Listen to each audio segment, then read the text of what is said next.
Saya senang membaca kitab Kejadian, khususnya Kejadian pasal pertama, kedua, dan ketiga.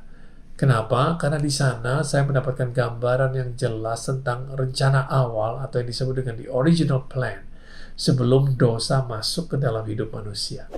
Di sana saya juga bisa mendapatkan bagaimana Tuhan memperkenalkan pola atau pattern atau prinsip untuk memberikan kepada kita tuntunan kehidupan. Contoh saja dalam Kejadian pasal pertama ayat yang kelima dikatakan, dan Allah menamai terang itu siang dan gelap itu malam. Jadilah petang dan jadilah pagi, itulah hari pertama. Menarik sekali bahwa di Alkitab, hari dihitung dari petang atau dari malam dahulu. Ya, jadilah petang dan jadilah pagi. Demikianlah setiap hari dihitung dari hari pertama sampai hari ke-6. Malam adalah waktunya kita beristirahat, dan pagi adalah waktunya kita untuk beraktivitas. Jadi artinya, istirahat kita atau tidur kita yang cukup dan berkualitas bukan hanya akan meningkatkan ketahanan tubuh kita atau imun sistem kita, namun juga sangat menentukan produktivitas kita di pagi hari. So your rest determines your performance.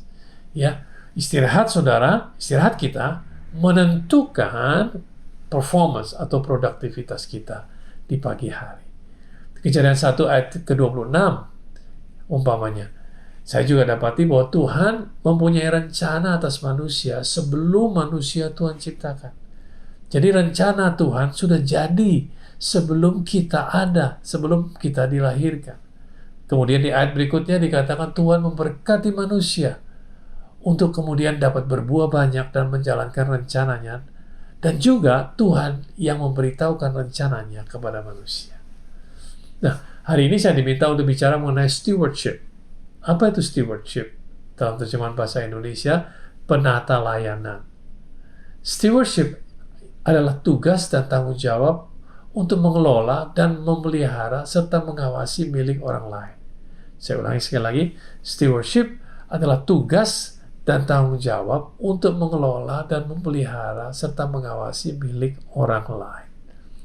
Stewardship adalah satu kualitas yang kita perlu untuk dapat berhasil mengarungi kehidupan. Mentor saya selalu katakan ada 3 hal yang terus harus dipelajari. Yang pertama, leadership atau kepemimpinan. Yang kedua adalah relationship atau hubungan, membangun hubungan yang sehat. Yang ketiga adalah stewardship, yaitu pengelolaan. Dan inilah yang terus saya lakukan sampai hari ini. Mari kita mulai melihat dari kitab Kejadian pasal yang kedua, ayat yang ke-7 sampai 15. Firman Tuhan katakan demikian, ketika itulah Tuhan Allah membentuk manusia itu dari debu tanah dan mengembuskan nafas hidup ke dalam hidungnya. Demikianlah manusia itu menjadi makhluk yang hidup. Selanjutnya Tuhan Allah membuat taman di Eden di sebelah timur. Disitulah ditempatkannya manusia yang dibentuknya itu. Lalu Tuhan Allah menumbuhkan berbagai-bagai pohon dari bumi yang menarik dan yang baik untuk dimakan buahnya. Dan pohon kehidupan di tengah-tengah taman itu, serta pohon pengetahuan yang baik dan yang jahat. Ada suatu sungai mengalir dari Eden untuk membasahi taman itu. Dan dari situ sungai itu terbagi menjadi 4 cabang. Yang pertama namanya Pison, yakni yang mengalir mengelilingi seluruh tanah Havila. Tempat emas ada, dan emas dari negeri itu baik. Di sana ada damar berdola dan batu krisopras. Nama sungai yang kedua ialah Gihon yang mengalir mengelilingi seluruh tanah Kus. Nama sungai yang ketiga ialah Tigris, yakni yang mengalir di sebelah timur Asyur. Dan sungai yang keempat ialah Efrat. Tuhan mengambil manusia itu dan menempatkannya dalam Taman Eden untuk mengusahakan dan memelihara taman itu. Taman Eden adalah taman yang Tuhan sendiri buat. Dan Tuhan menempatkan manusia yang Dia ciptakan di taman itu. Di sini kita dapat melihat bagaimana Tuhan memastikan manusia yang pertama, yaitu Adam, berada di tempat yang tepat untuk dia dapat hidup dengan maksimal, sesuai dengan apa yang Tuhan kehendaki. Di sini kita juga bisa dapati bahwa lingkungan atau komunitas di mana kita berada sangat menentukan arah dan kualitas hidup kita. Eden itu sendiri kalau kita cari dalam bahasa aslinya atau dalam bahasa Inggris berarti delight atau menyenangkan. Jadi Taman Eden adalah taman yang menyenangkan. Taman Eden, taman yang begitu indah karena Tuhan sendiri yang membuatnya. Taman Eden bukan taman buatan tukang kebun. Bayangkan Tuhan yang mulia, Tuhan yang indah, Tuhan yang excellent membuat sebuah taman. Alkitab katakan berbagai macam pohon-pohon dan tanaman yang menarik, yang bagus ada di sana. Kemudian juga ada sungai yang kemudian terbagi menjadi 4. Jadi pastilah taman ini taman yang luar biasa indahnya. Taman ini adalah taman milik Tuhan dan Adam dipercaya untuk mengelolanya. Tuhan memberikan perintah kepada Adam, yaitu untuk mengusahakan dan memelihara taman tersebut. Dan inilah yang dinamakan dengan stewardship. Kita sudah bisa melihat stewardship di awal penciptaan. Nah, saya mau bacakan kitab Kejadian pasal yang kedua ayat 15 dalam terjemahan bahasa Inggris dari English Standard Version. Dikatakan, "The Lord God took the man and put him in the Garden of Eden to work it and keep it." Ada 2 kata penting yang perlu kita pelajari kalau kita belajar tentang stewardship, yaitu to work and to keep, untuk mengusahakan dan memelihara. Nah, saya tidak punya masalah dengan kata memelihara. Memelihara artinya menjaga dalam kondisi yang sama, atau to maintain. Tetapi saya ingin kita memperhatikan perintah yang pertama, yaitu mengusahakan. Mengusahakan dalam terjemahan bahasa Inggris juga diterjemahkan sebagai to work, atau to tend, atau to cultivate, yang artinya untuk mengerjakan dan mengembangkan. Jadi Tuhan expect, Tuhan harapkan taman itu dikembangkan, tujuannya menjadi lebih baik lagi. Ingat ya, Eden bukan taman biasa, tapi taman yang Tuhan ciptakan, yang sangat berharga dan luar biasa indahnya. Nah, yang menjadi pertanyaan adalah ini, kok Tuhan suruh Adam mengusahakannya lagi? Apanya lagi yang perlu diusahakan? Mengapa tidak disuruh memelihara saja? Tetapi di sini kita lihat bahwa Adam diminta untuk mengembangkan, membuatnya menjadi lebih bagus lagi, untuk mengusahakannya. Bagaimana mungkin? Itu yang seringkali menjadi pertanyaan. Kita seringkali punya pemikiran kalau sesuatu yang Tuhan beri itu sudah begitu bagus dan sempurna sehingga kita tidak usah buat apa-apa lagi. Kenyataannya tidaklah demikian. Yang Tuhan beri sebaik apapun itu selalu punya potensi untuk dikembangkan lagi.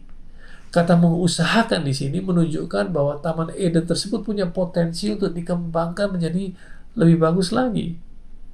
Perhatikan pohon-pohon yang Tuhan tumbuhkan di sana, itu pohon yang menarik dan baik untuk dimakan buahnya.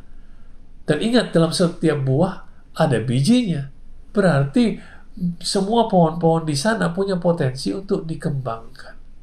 Tuhan tidak akan kasih perintah kepada manusia kalau Tuhan tahu bahwa manusia tidak bisa melakukannya. Tuhan sudah memberikan kemampuan kepada Adam untuk melakukan perintahnya. Tuhan sudah melengkapi Adam dengan semua yang Adam perlukan untuk dapat melakukan kehendak Tuhan. Itu sebabnya kita juga tidak melihat Adam protes, ya, bilang tidak bisa, ini tidak mungkin dilakukan. Tidak. Ingat, manusia diciptakan serupa dan segambar dengan Tuhan. Kemudian di ayat berikutnya, kalau saudara pelajari, dikatakan Tuhan Allah memberkati manusia. Artinya manusia diberi kemampuan. Untuk apa? Untuk berkembang dan bermultiplikasi. Bukan berarti mempunyai keturunan saja, tetapi juga berarti mengembangkan apa yang ada di tangannya, menjadikannya lebih baik lagi. Saya kasih beberapa contoh.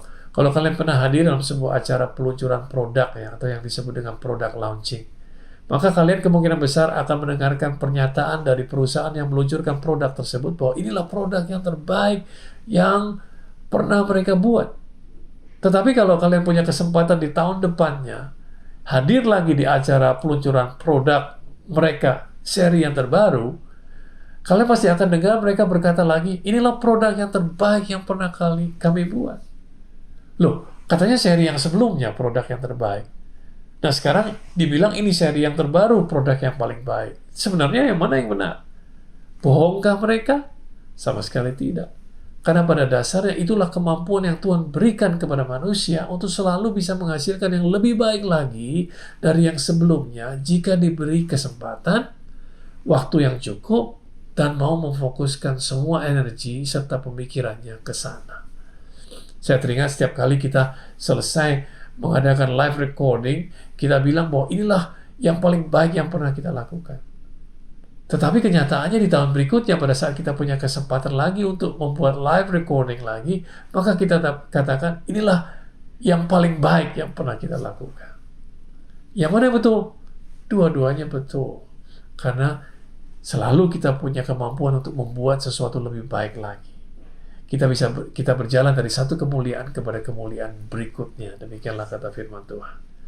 Di Taman Eden ini, Tuhan memberikan prinsip yang sangat luar biasa kepada kita semua, yaitu cara yang terbaik untuk kita dapat memelihara sesuatu adalah dengan terus mengusahakannya, terus mengembangkannya, menjadikannya lebih baik dari sebelumnya.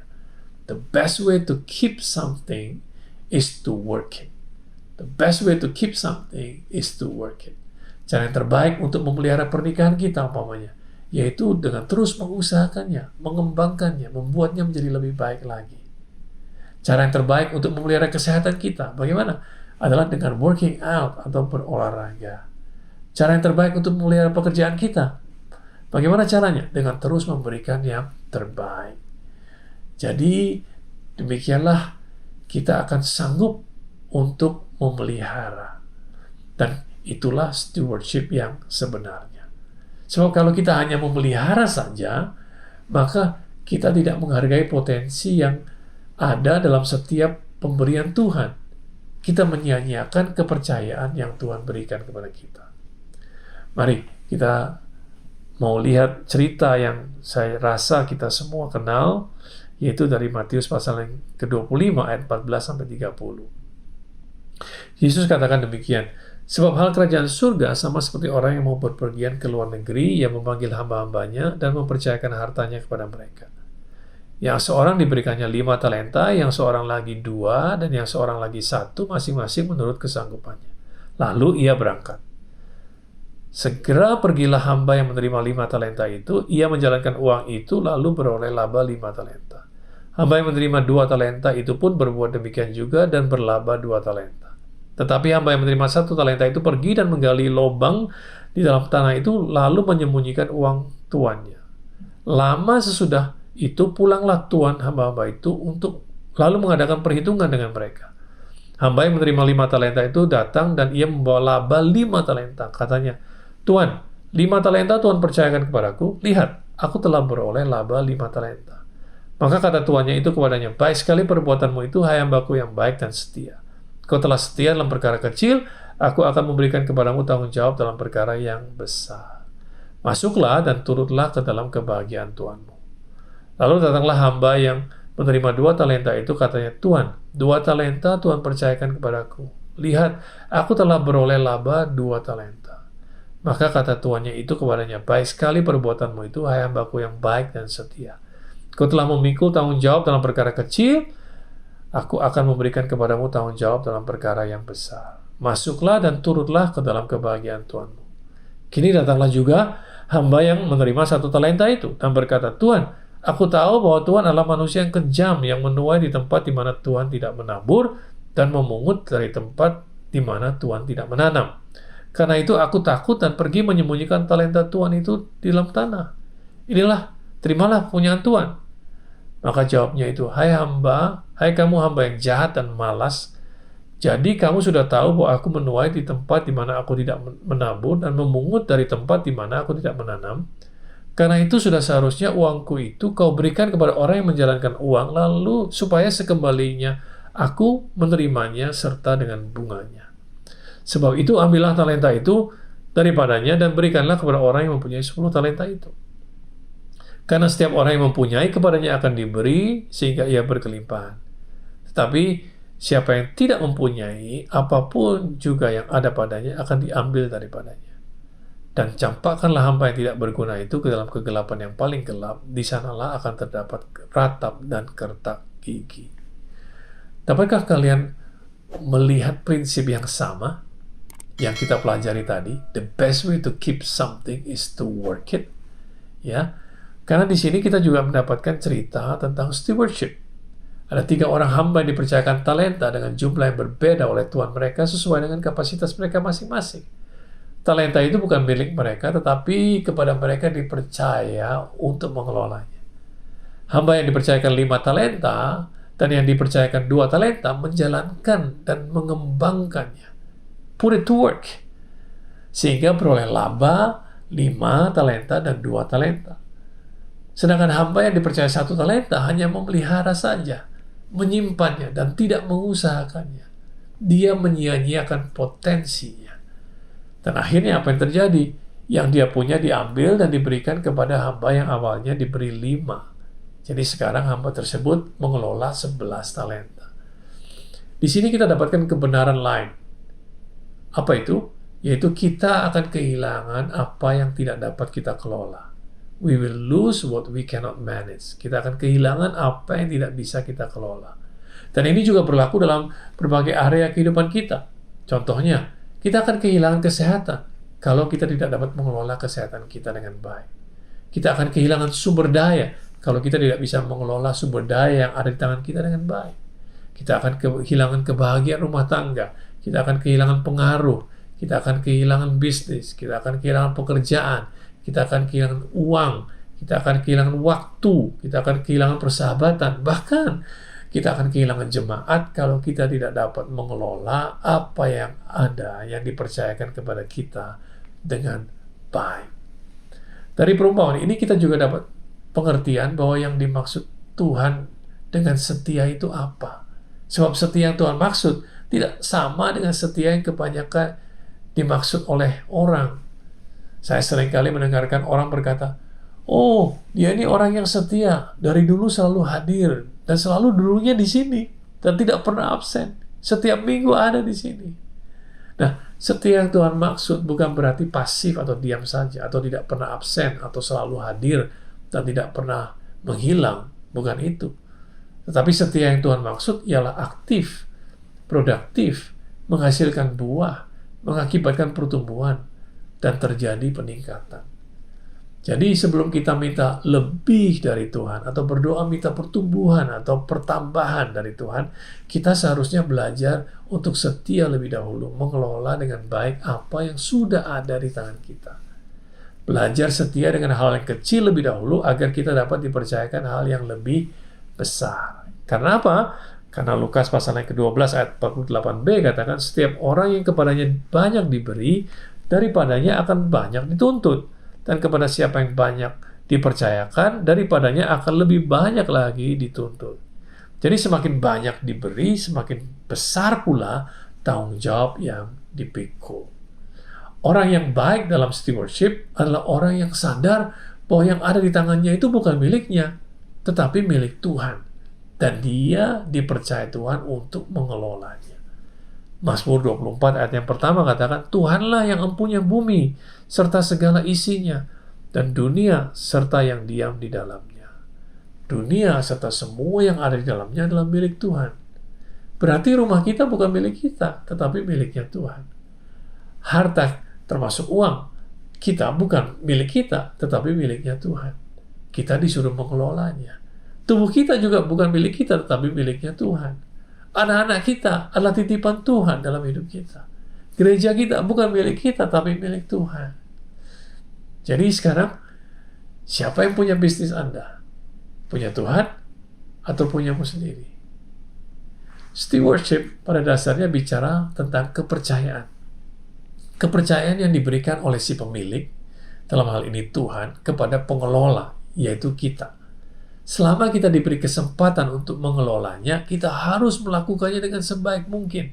Dan bagaimana kita mengembalikan kepercayaan Tuhan yang adalah pemilik, dengan mengusahakan, mengeluarkan potensinya, menyebabkan pertumbuhan, multiplikasi, dan memastikan apa yang dititipkan tidak tetap sama, tetapi menjadi lebih baik daripada sebelumnya. Kalau kita dapat mengelola dengan baik, maka yang terjadi adalah pertumbuhan, fruitfulness, buah-buah, multiplikasi, kemakmuran atau prosperity, dan kehidupan. Sebaliknya, kalau kita tidak bisa mengelola dengan baik, maka kita akan mengalami kekurangan, kekeringan, perpecahan mungkin, kehilangan, bahkan juga kematian. Nah, saya tahu ada beberapa orang percaya yang alergi dengan kata prosperity atau kemakmuran. Bahkan ada yang anti dengan prosperity. Nah, memang sangat disayangkan bahwa ada juga orang-orang percaya yang hanya mengejar prosperity atau kemakmuran dengan menghalalkan segala cara. Dan ini juga tidak benar. Tetapi kata prosperity sendiri atau kemakmuran bukanlah kata yang jelek atau yang negatif. Prosperity atau kemakmuran adalah hasil dari pengelolaan yang baik, hasil daripada good stewardship. Hamba yang dipercaya 5 talenta itu pada akhirnya dipercayakan lebih. Dia bahkan mengelola sekarang 11 talenta. Ya. Jadi ingat, we don't own anything, but we manage everything. Kita tidak memiliki segala sesuatu, tetapi kita mengelola segala sesuatu yang ada di tangan kita. Jadi kalau yang punya, kalau si pemilik katakan begini, saya mau kamu bawa 10% kembali ke rumahku. Siapa kita untuk membantahnya dan tidak melakukannya? Apalagi kalau kita malah berteori di sekelilingnya. Kalau kita tidak mengembalikan apa yang diminta oleh si pemilik, berarti kita bukan lagi jadi pengelola, tetapi kita menjadikan diri kita pemilik. Kita klaim milik Tuhan itu milik kita. Wow, saya tidak mau berada di posisi yang seperti itu. Tuhan minta kita mengembalikan perpuluhan, supaya kita senantiasa diingatkan bahwa semua yang ada di tangan kita bukan milik kita, tetapi milik Tuhan. Sama juga dengan pohon pengetahuan tentang yang baik dan yang jahat yang Tuhan letakkan di Taman Eden untuk tidak dimakan buahnya. Supaya mengingatkan Adam dan Hawa setiap kali mereka ada di situ bahwa mereka bukan pemilik Taman Eden, tetapi hanya pengelola Taman Eden. Supaya apa? Supaya hati kita ini tidak lengket pada barang titipan dan lupa kepada yang menitipkan. Tuhan mau hati dan pikiran kita melekat kepadanya yang empunya semuanya. Namun dari semua yang kita pelajari hari ini, yang terpenting adalah kita harus mengelola hubungan kita dengan Tuhan. Bagaimana caranya? Dengan membaca firman-Nya, mentaati perintah-Nya. Perintah Tuhan itu bukan untuk keuntungan Tuhan, tetapi untuk keuntungan kita. Perintah Tuhan diberikan karena Tuhan tahu apa yang terbaik buat kita. Jadi kalau kita tidak melakukan perintah Tuhan atau tidak mentaati perintah Tuhan, sebenarnya yang rugi siapa? Yang rugi adalah kita sendiri. Dengan menjaga hubungan kita dengan Tuhan, maka kita akan mengenal karakter Tuhan. Kita mengenal kasih dan kebaikan Tuhan. Sehingga sudut pandang kita tentang Tuhan tidak terganggu. Bukankah benar kalau kita bergaul erat dengan seseorang, maka kita kemudian mengenali karakter orang tersebut?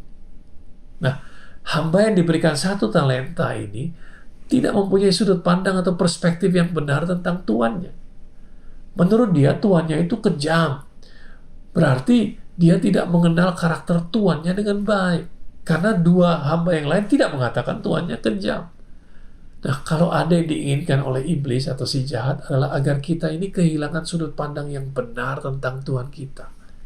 Apalagi kalau kita sampai menuduh Tuhan itu tidak peduli, Tuhan itu jahat, Tuhan itu kejam. Semua tuduhan tersebut tidak benar karena bertentangan dengan karakter Tuhan yang sesungguhnya. Karena Tuhan itu adalah baik, penuh dengan belas kasihan. Kasih-Nya kepada manusia tidak terbatas, tidak ada syaratnya. Nah, pada saat kita kehilangan sudut pandang atau perspektif yang benar tentang siapa Tuhan, maka kita tidak lagi dapat menjalankan fungsi kita menjadi seorang pengelola yang baik. Saya berharap sharing ini memberkati kalian semua dan menjadikan kalian semua pengelola yang setia dan yang baik di hadapan Tuhan. Mari kita tidak diam saja atau pasif, tapi terus berusaha aktif, memberikan yang terbaik, menggali potensi, mengusahakan pertumbuhan, sampai pada akhirnya pemiliknya datang, meminta pertanggungjawaban kita, dan dapat berkata demikian, baik sekali perbuatanmu itu, hai hambaku yang baik dan setia. Engkau telah memikul tanggung jawab, engkau telah setia memikul tanggung jawab dalam perkara yang kecil. Aku akan memberikan kepadamu tanggung jawab dalam perkara yang besar. Masuklah dan turutlah dalam kebahagiaan Tuhanmu. Amin. Semoga sharing ini memberkati saudara semua. Terima kasih. Tuhan Yesus memberkati.